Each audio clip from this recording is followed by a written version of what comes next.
तो मैथ्स की इस क्लास में आपका स्वागत है। आज हम चर और अचर का योग व घटाव सीखने वाले हैं। तो चलिए सबसे पहले तो अचर का योग या घटाव देख लें। बहुत ही सिंपल सा कॉन्सेप्ट होता है। मान लीजिए कि जैसे कि हम लोग क्या लेते हैं, 10 लिए यहाँ पे, 10 को लिए और 10 + 15 करें। तो ये सब सभी जानते हो कि देखिए कितना आएगा, 5 और 0।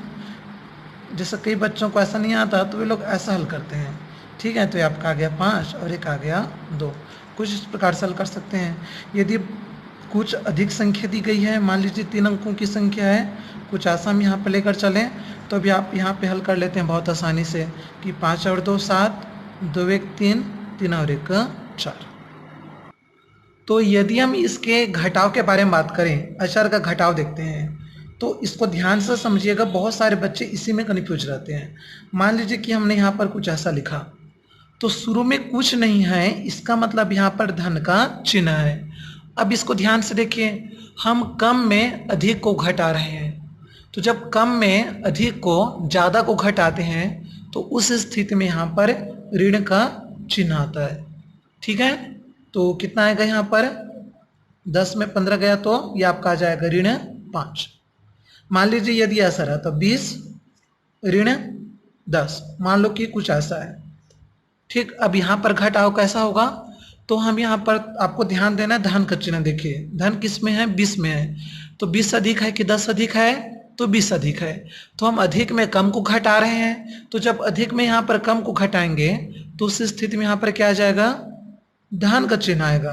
तो कितना आएगा फिर, 20 में 10 गया तो 10 आएगा। ओके, तो चलिए आपके लिए होमवर्क है, इसको आप लोग बनाइएगा। मैं पूछूंगा भी इसको। मान लीजिए 35 और ऋण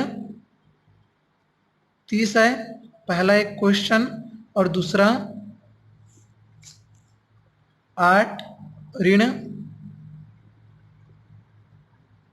12 है। अब देखिए यहाँ पर क्या हल होगा, तो ये आपको बताना है। तो चलिए अब हमारे इंपॉर्टेंट कॉन्सेप्ट पर आते हैं। अब यहाँ से बहुत अच्छे से देखिएगा, चर का योग। अब मान लीजिए कि जैसे यहाँ पे लिखा है x² धन 1, और हमें यहाँ पे प्लस करना है 3x² धन 2। तो अच्छे से देखिए, 9वीं क्लास के बच्चों का, 10वीं क्लास के बच्चों का, यहाँ तक कि 11वीं में भी, तीनों क्लास में बहुत ही ज़्यादा काम आना है।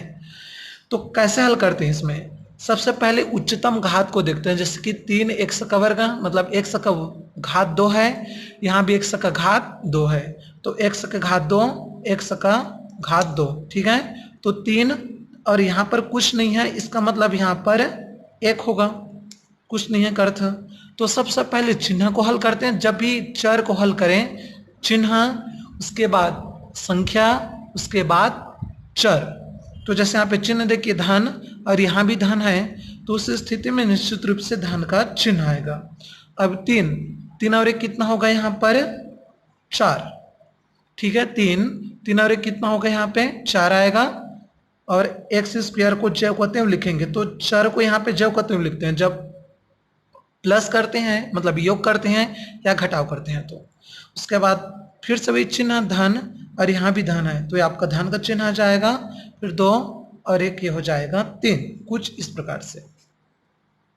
अब जैसे दूसरा प्रश्न देखिए यहाँ पे किस प्रकार से हल होगा ये। तो यहाँ पे हम उच्च घात को लेकर चलते हैं। तो इसमें ध्यान से देखिएगा उच्चतम घात कौन सा है, तो x का वर्ग।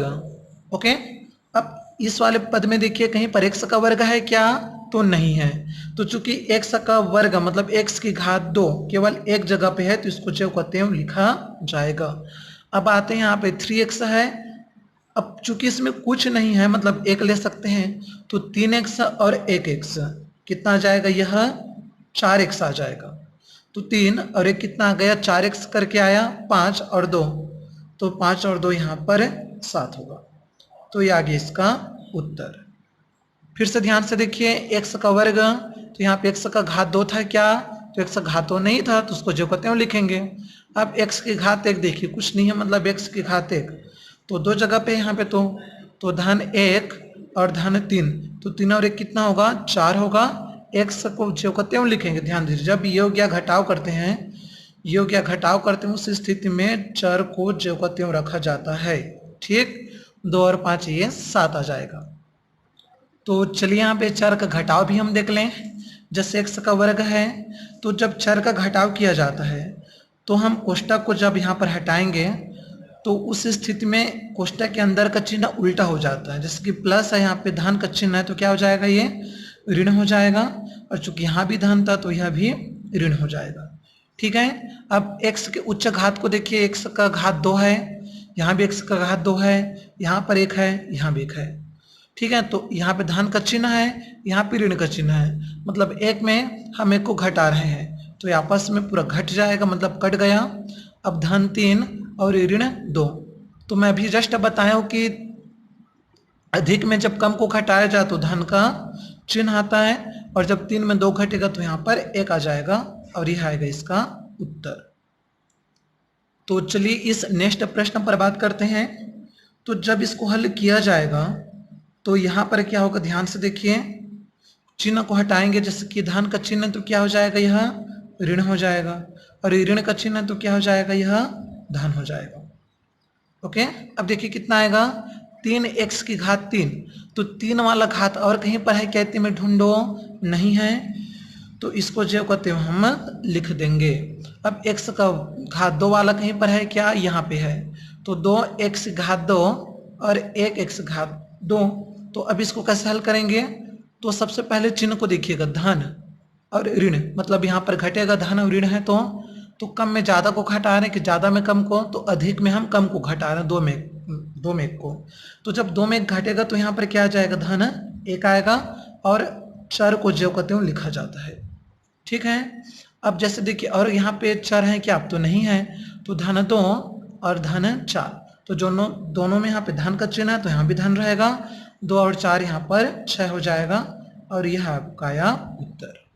तो फिर से एक बार देखिए, चिन्ह को यहाँ पे उल्टा करेंगे क्योंकि यहाँ पे ऋण का चिन्ह है, इसके कारण तो प्लस जो है धन का चिन्ह ऋण हो जाएगा, और यहाँ पे ऋण का चिन्ह धन हो जाएगा, जस्ट उल्टा होता है, अपोजिट।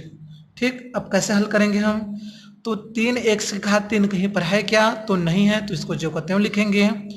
2x की घात 2 है कहीं पर, तो यहाँ पे तो था, तो क्या हो जाएगा, धन और ऋण, तो घटेगा यहाँ पे, तो 2 में चूंकि 1 घट रहा है तो धन का चिन्ह आएगा, और चर को जो कहते हैं लिखते हैं। अब धन 2 है, धन 4 है, तो 4 तो यहाँ पर 6 हो जाएगा। तो अच्छे से क्लास को देखिए और समझिए। Okay, thank you.